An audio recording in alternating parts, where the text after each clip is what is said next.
Genesis 1:27 gives us a glimpse into how important men are as far as God's creation is concerned. So God created man in his own image. In the image of God, he created him. So no less than the image of God was given to man when he was created. 1 Peter 1:18-19, for you know that it was not with perishable things, such as silver or gold, that you were redeemed, but with the precious blood of Christ. So nilikha po ang tao, kawangis ng Diyos, nung nagkasala, iniligtas at hinugasan ng dugo ng anak ng Diyos. Ganun kahalaga ang tao. 2 Corinthians 3:18, and we who all reflect the Lord's glory are being transformed into His likeness with ever-increasing glory which comes from the Lord. Kaya yung taong nilikha sa image ng Panginoong Diyos, sa wangis ng Diyos, nasira ang kanyang wangis dahil sa kasalanan, hinugasan pa ng dugo ni Kristo at ngayon, sa tulong ng Espiritong Banal ng Diyos, muling ibinabalik doon sa nawala na kanyang kaluwalhatian. Ibig lamang sabihin that man was created, redeemed, and being transformed for God's glory. Therefore, man is to be of noble character. Kung ang tao ay nilikha sa wangis ng Diyos, iniligtas sa pamamagitan ng dugo ng Diyos Anak, at pagkatapos kayo patuloy na pinupuspos sa pamamagitan ng gawain ng Espiritong Banal, dapat lang na marangal, dapat lang na maharlika ang bawat tao. At pag sinabi nating maharlika, hindi sa dugo, kundi sa kilos, sa pagkatao, sa ugali, dapat maging noble. Ang pag-aaral po natin ngayon, pinamagatan nating marks of low character. Dear God, thank you for the freedom to worship you. Thank you for this grand hall where we can all be together, worshiping you, singing to you, making music to you, O God, and bringing our offerings to you. Right now, we ask you, Lord, to quiet our hearts. Let your peace rule in our inmost being so we can hear your voice and you can talk to us, O God, and we can change as you enable us and as we obey you. Lead us unto greater knowledge of you, unto deeper spirituality, and unto a more noble character. Lead us, Father. Be the speaker right now. And as you speak before us, O Father, we ask that you protect us from all malicious plans of evil men and evil spirits. And may you also protect our loved ones, our households, everything that you have entrusted under our care. We now ask you, Lord, to bless also, though they may not be with us right now. Rule in our hearts. Walk powerfully in our midst. And let your light shine upon your people. Use your servant as an instrument of your goodness. Glorify only yourself. In the name of Jesus we pray. Amen. Marks of low character. What are the marks of low character? At ito po ay nais nating isa-isahin, hindi para usigin ang ating kapwa, hindi para i-assign itong marks na ito kung kani-kanino, kundi para siyasatin ang ating sarili kung nasa atin itong mga kapintasan na ito, itong mga babala na ito ng isang mababang uri ng pagkatao. Sapagkat tayo'y tao nilikha sa wangis ng Diyos, hinugasan ng dugo ni Kristo, at ngayon patuloy na binabago ng Espiritong Banal, dapat lang mataas ang antas ng ating pagkatao at hindi mababa. Ano po ang mga babala? What are the signs, what are the marks of low character? One is laziness, katamaran. Ang taong tamad kailanman ay hindi magiging marangal, hindi magiging kagalang-galang, sapagkat ang taong tamad ay aasa lang sa kapwa, dadagan at magiging pabigat, magiging palahingi, at hindi pa nakakapagbigay o nakakatulong sa iba, kaya hindi siya maaring maging marangal. Proverbs 19:15, laziness brings on deep sleep, and the shiftless man goes hungry. Yan ang nangyayari at yan ang marapat sa mga batugan, sa mga tamad, ay magutom. Proverbs 6:9-11. How long will you lie there, you sluggard? When will you get up from your sleep? A little sleep, a little slumber, a little folding of the hands to rest. And poverty will come on you like a bandit, and scarcity like an armed man. So napakalaki po, nakapintasan, at napakalaking magpababa ng pagkatao ang katamaran.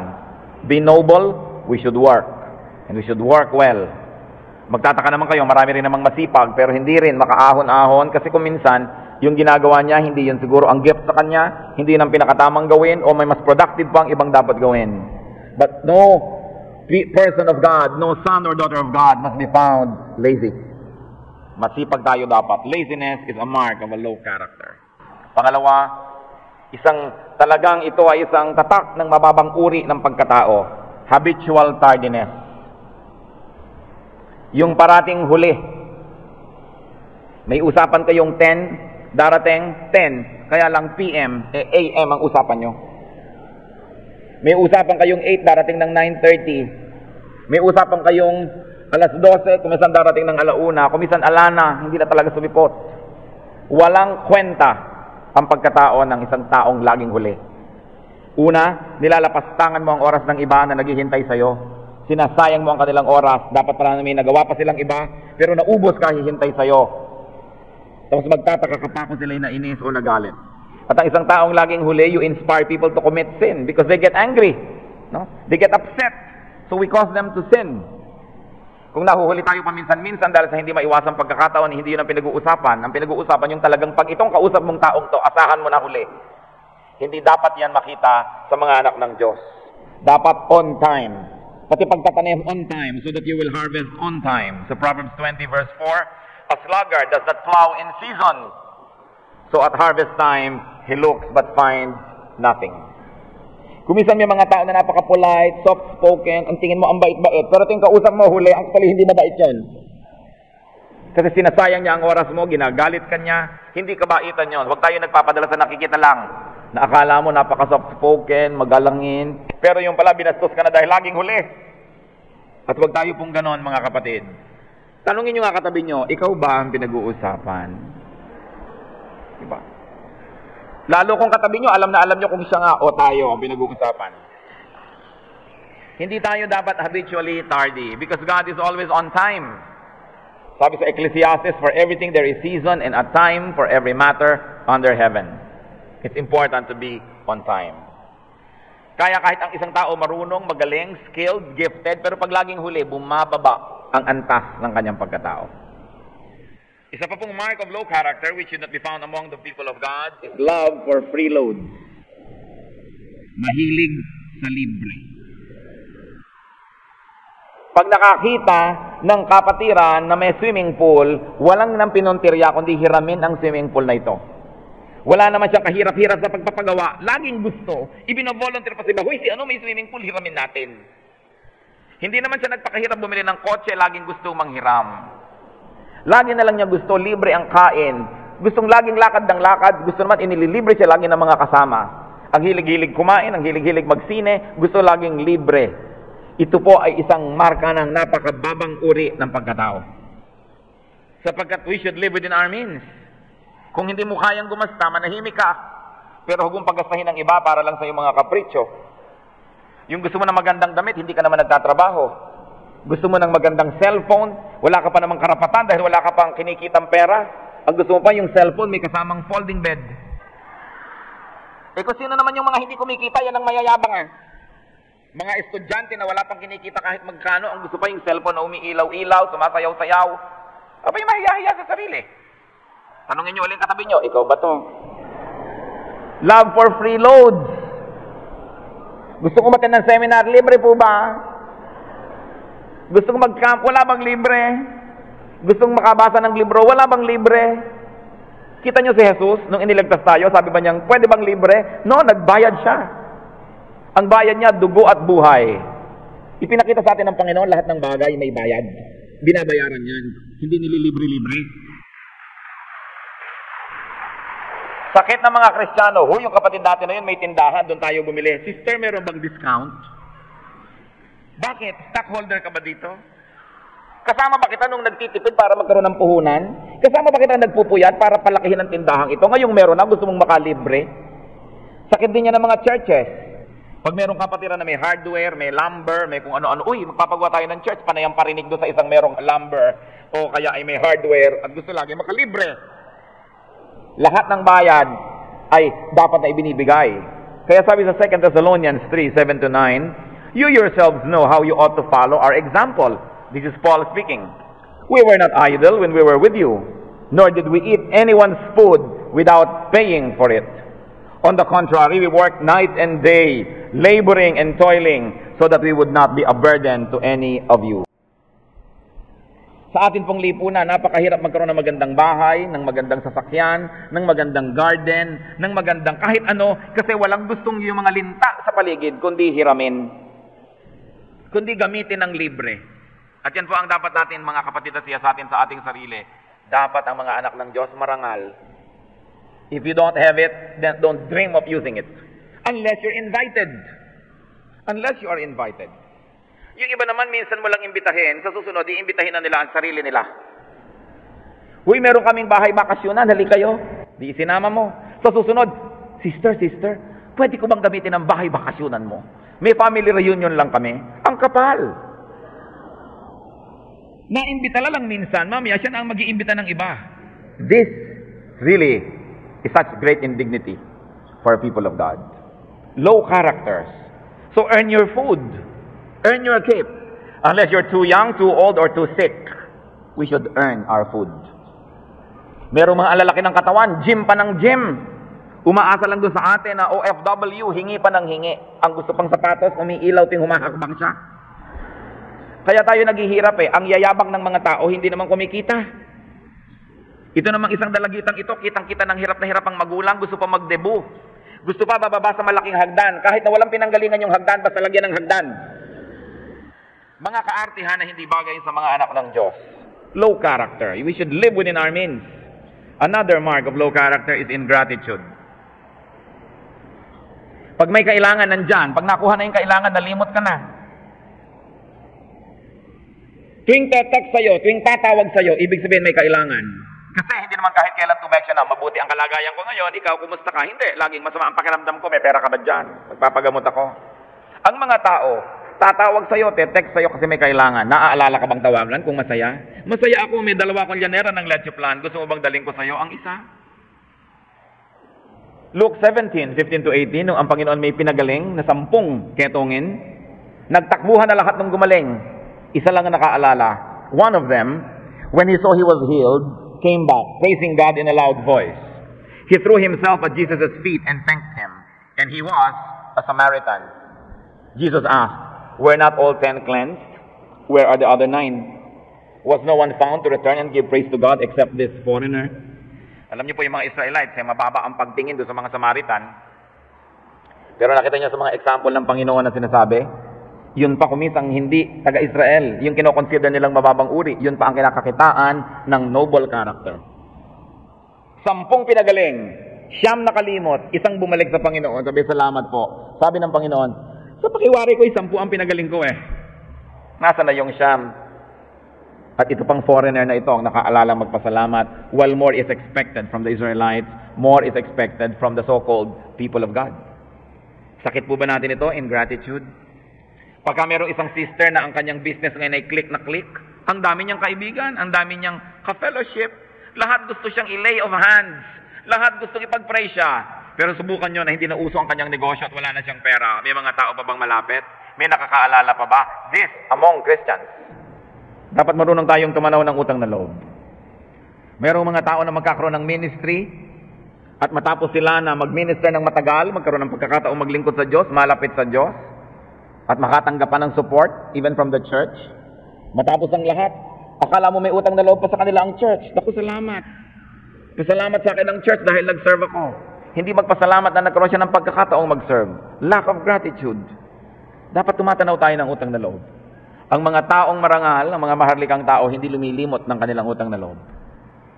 Pero nakita nyo ang Panginoon, siya na ito nagsana pa rin. Sabi niya, di ba, 10 pinagaling, bakit siyam lang ang nagpapasalamat?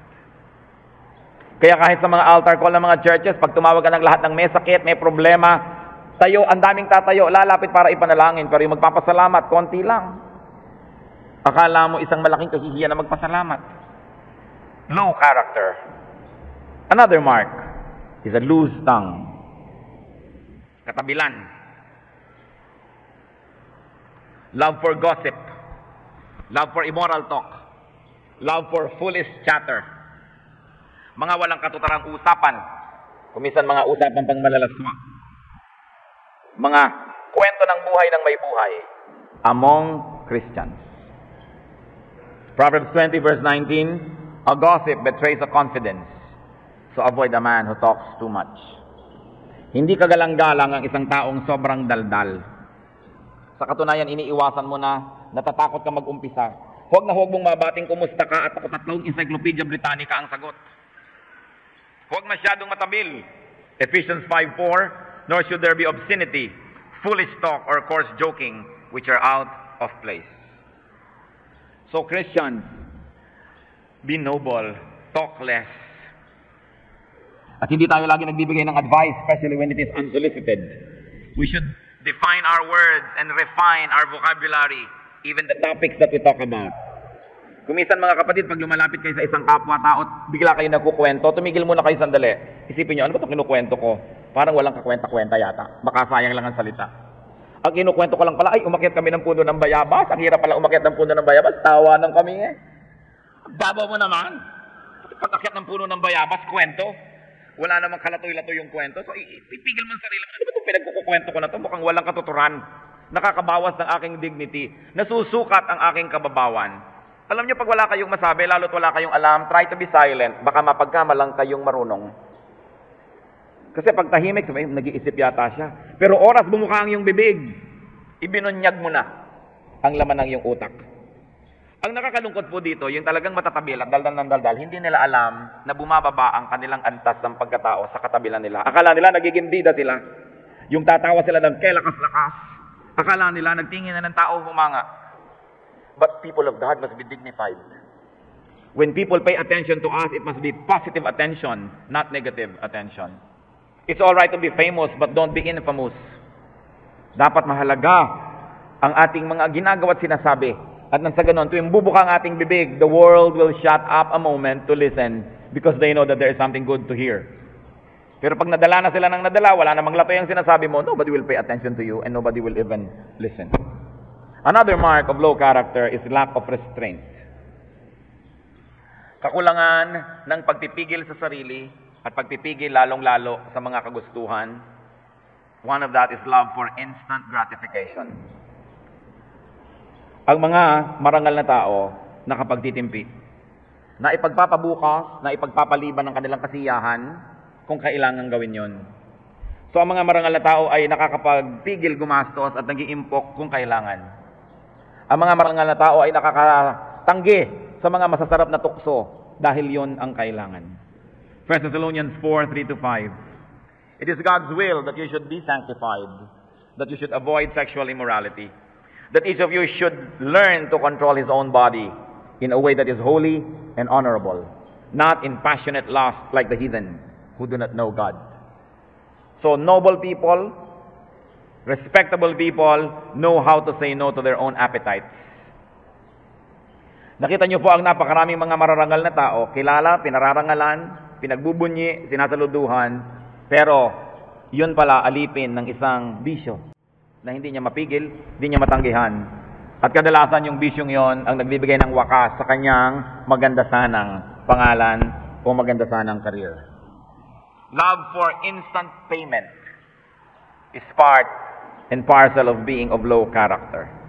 Yung mga tao na pag may ibinigay sa'yo, gusto makabawi agad. Pag may ipinahiram, manghihiram uli agad. Pagka merong nagawang mabuti, maniningil agad. This is not noble. Yung alam na alam mo, may ginawa kang mabuti, o ito, sige, papahiramin kita nitong kudkura ng nyog. Uy, pahiram naman ng ano mo, ha? Ng kotse mo. Ganyan. Meron agad bawi. Alam niyo yung ibig ko sabihin, merong mga tao, meron agad bawi. Hindi malang makapaghintay, o kaya alam na alam mong hindi naman talaga nagbibigay dahil bumabawi agad. And they love quick and naked collection of credit. This is mark of a low character. Because when you give, do not expect anything in return. O kaya kung talagang utang yan, you will expect payment, pero hindi ka laging naniningil agad ng pautang na loob. Nababaliwala. Another mark of low character is opportunism. Taking advantage of people's weaknesses. Ito po, isa ito talagang marka ng napakababang uri ng pagkatao. Yung pagka meron kang kayang gipitin, ginigipit mo. Yung pag may kaya kang pagsamantalahan, pinagsasamantalahan mo. Taking advantage of the weak. Kaya ang sabi sa Exodus 22:22, do not take advantage of a widow or an orphan. Of course, literally it means widow or orphan, and symbolically it means anybody who is disempowered, who has no defenses, who has no power at all. The weak, the very young and the very old, the very innocent, the outsider, the foreigner, the poor, the needy. Be noble, do not be an opportunist. Kaya yung mga iba, bibili halimbawa ng alahas, sasabihin nila, investment ito, pag nagipit, pwedeng ibenta. Pero sino ang nakapagbenta ng alahas na mataas ang halaga, lalo't nagigipit siya? Wala. Kasi punong-puno tayo at naliligid tayo ng mga mapagsamantala. Alam niya na nagbebenta ka ng alahas kasi kinakapos ka, so tatawaran niya ng ubod ng mura, babarating ka ng babaratin. Sinasamantala niya ang iyong kahinaan. Gano'ng karami ang nagsasamantala sa kanilang mga katulong sa bahay? Kasi alam nila, nakakulong sa sarili nilang bahay, malayo sa mga kamag-anak, so na-exploit. Gano'ng karami ang nagsasamantala sa mga mangmang? Kaya mga mangmang na maraming lupa, sa isang kidlat, biglang nawalan ng lupa, nalipat doon sa marunong ang kanilang lupa, dahil napagsamantalahan sila. Gano'ng karami ang nagsasamantala sa mahihirap? Sometimes even among the people of God. People take advantage. People become opportunists. And this only betrays low character. It tells one and all na wala kang kwentang tao. Ang pagsamantalahan ng sino mang mahina ay gawa hindi yan ng mabubuting tao, kundi ng masasamang tao. And among many, I like to share only just one more mark of low character. And this is the biting animal tendency. Anong ibig sabihin natin? Ang aso, pag bigla mong natapakan, kakagat. Ang ahas, pag bigla mong nagulat, tutuklaw.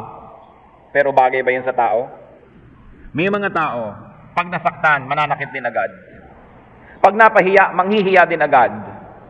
Pag natanggihan, gaganti agad. Ito ay panghayop, hindi pang tao. Anong pinagkaiba ng ahas sa tao? Natapakan mo yung tao, hindi ka tinuklaw. Ang sasabihin pa sa'yo, sorry, napatid yata kita. Tao yun. Yung isang taong bigla mong sinaktan, pinahiya mo, ikaw, bakit ganyan?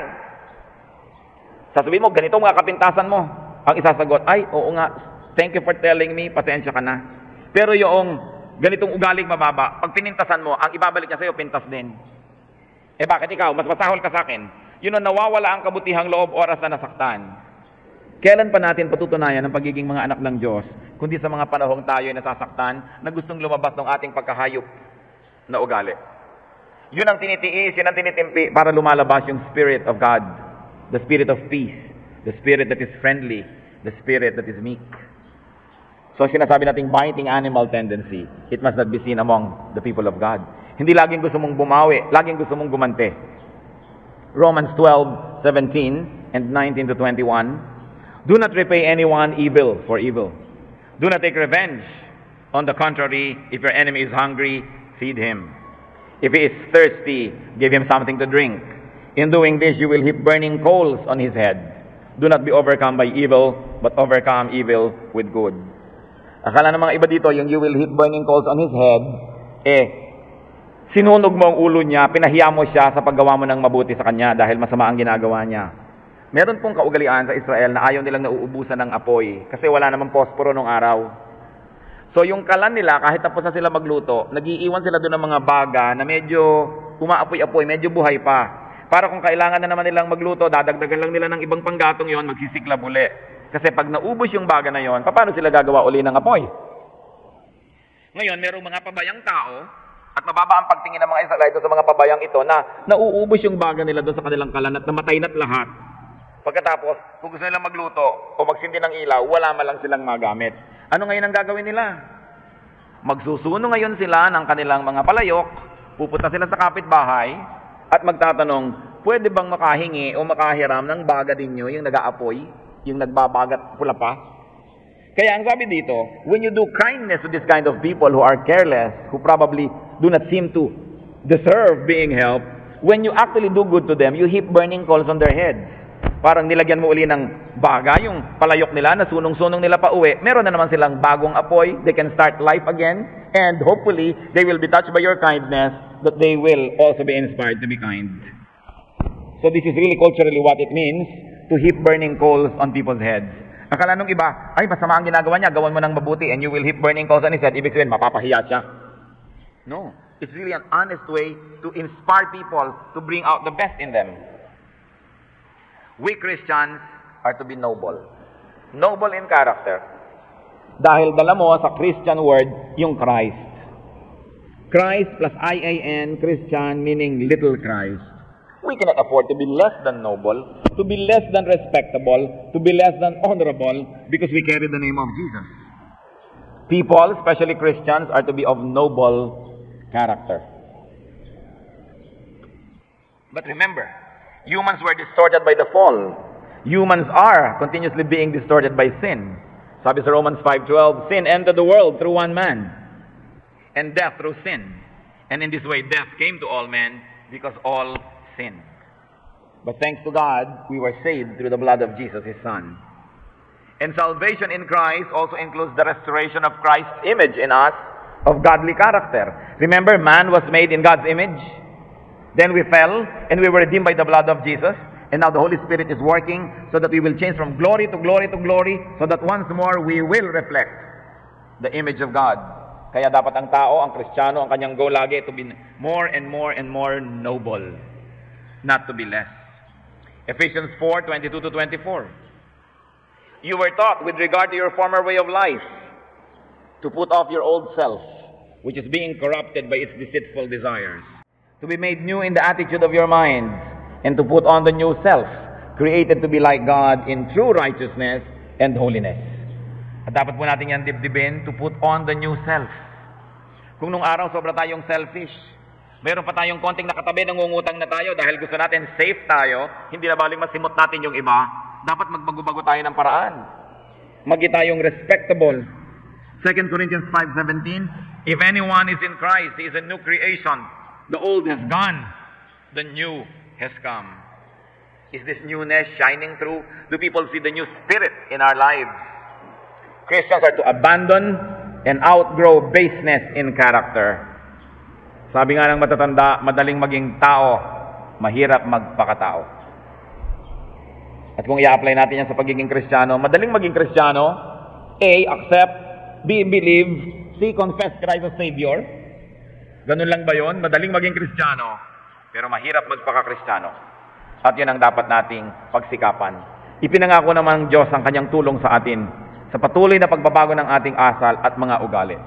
1 Corinthians 6:9-11, do not be deceived. Neither the sexually immoral, nor idolaters, nor adulterers, nor male prostitutes, nor homosexual offenders, nor thieves, nor the greedy, nor drunkards, nor slanderers, nor swindlers will inherit the kingdom of God. And that is what some of you wear. Past tense. Sabi, lahat ng kapintasan na yan, hindi katanggap-tanggap sa Diyos, pero ganyan ang marami sa inyo noon. Ibig sabihin, nagbabago ang tao, pwedeng baguhin at linisin ang tao. But you were washed, you were sanctified, you were justified in the name of the Lord Jesus Christ and by the Spirit of God. So walang nakaraan, no matter how dark and how filthy, can be beyond remedy. Walang pusaling gano'n na lang karumi na walang katapat na langit. Kaya lahat na lang ng ating mga kasalanan at karumihan, may katapat yan na grasya ng Diyos. At kung hindi natin ginagamit yung grasya na yon, kaya lang tayo nananatiling marumi.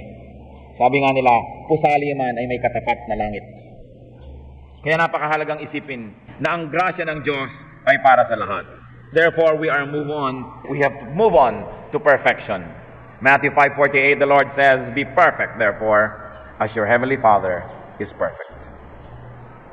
The use of perfect here doesn't mean 100% moral cleanliness, but it means an ongoing commitment to continue to becoming more and more perfect or closer and closer to perfection. Bakit po kailangan natin ng nobility of character? Hindi lang para igalang tayo ng tao, hindi lamang para maganda ang standing natin sa community, but nobility of character translates into readiness for noble and godly use. Yun lamang marangal ang gagamitin ng Panginoon sa mga marangal na gawain. 2 Timothy 2:21. If a man cleanses himself, he will be an instrument for noble purposes, made holy, useful to the master, and prepared to do any good work. This is a major reason why we like to be noble, why we like to remove from our character the marks of lawlessness and low character.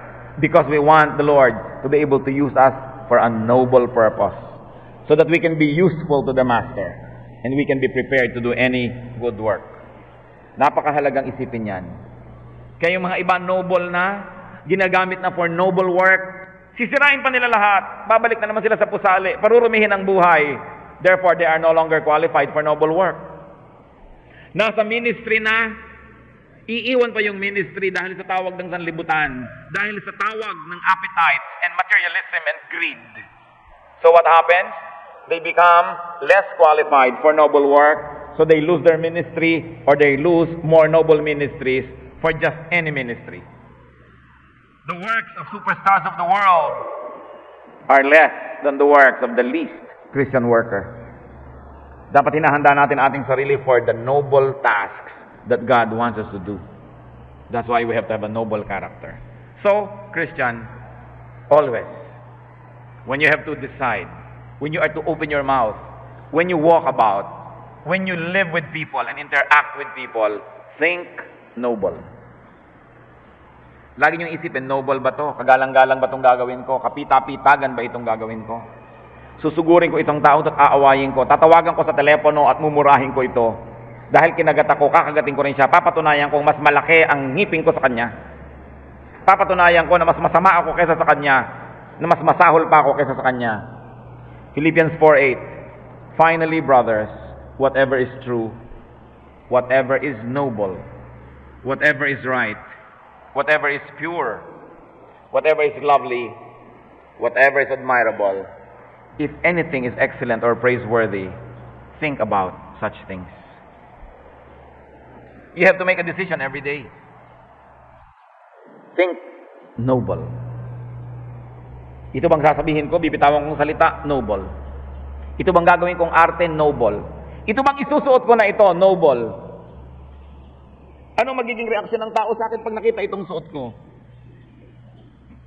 Mapapansin ako. Positive ba o negative? Think noble. Do you admire nobility of character? Do you recognize and honor people who are noble? And very importantly, do you avoid the company of beasts, of boors, of people who bring out the beast in you and not the saint in you? May mga ganun eh. Kaya dapat iwasan because bad company ruins good character. Are we, am I, are you of noble character? We should mark ourselves for God. Therefore, we should watch out for marks of low character. Dear God, thank you for reminding us who we are. Nawa, Panginoon, pagka kami ay nasaktan, pag kami nagagalit, pag meron kaming desire, meron kaming gusto, maalala muna namin, one, that you created us in your image. Therefore, we should be noble. Two, that though we have sinned, you have redeemed us with the blood of your Son, Jesus, who paid with his life so that we can be cleansed and be noble again. Therefore, we should be noble. And three, that the Holy Spirit is at work in us to change us from glory to glory as we obey you. Therefore, if at all we should change, it should be from one degree of nobility to a higher degree of nobility. Nawa makita mo sa amin, Panginoon, kung may nagbabago, hindi kami nagbabackslide, kundi ang pagbabago forward. Nalalo kami, Panginoon, na nagiging kawangis mo. Na hindi lamang kami mahilig sa freeload. Na hindi ting pupunta kami sa aming kapwa, meron lang kaming gusto. Na meron lang kaming gustong dagitin, gustong hingin, gustong makuha. Sometimes we can deceive people, but we cannot deceive you, O God. Ipasuri mo sa amin ang tunay naming pagkatao kung kami manggagamit lang ng kapwa. Kung kami mapagsamantala at mapaglinlang. Kung kami mga sakim. If we exploit people who are needy or weak or innocent or ignorant. Show us who we are, O God. Ang salita niyo po isang salamin na maaari naming kakitaan ng kung sino talaga kami. As we bow our heads before you, whisper to us, O God, tell us. Tell us what you think of us. We like to please you. We like to be noble so we can be used for noble work and for noble purposes. Yung mga noble na nga, Panginoon, at noble na ang ginagawa, ipakita mo sa amin ay wala kaming dapat pagsisihan for having chosen to be noble. Huwag kaming mainggit dun sa mga low character na mas maraming pera. Sa mga low character na immoral. Sa mga low character na nag-enjoy ng mga kasarapan sa buhay na ito. Teach us, O God, as your children, we should be noble. Manalangin tayo ng matataimtim at tahimik. Magpasuri sa Diyos. At kung sa ating pagbubulay-bulay, nakita natin na meron tayong mga marks of low character, huwag iwagan ng bulwagang ito na hindi nakikipagtuo sa Diyos. Na hindi nakikipagkasundot, nakikipag-ayos at nagpapalinis sa Diyos. Iwanan natin sa paanan ni Jesus ang anuwang mga marka ng pagiging mababang uri ng tao. Sapagkat ang mga anak ng Diyos, sa pananahimik at pagsasalita, kailangang kabakasan ng kaluwalhatian ng Diyos. Tayo manahimik mandali at makipagniig sa Espiritu ng Diyos.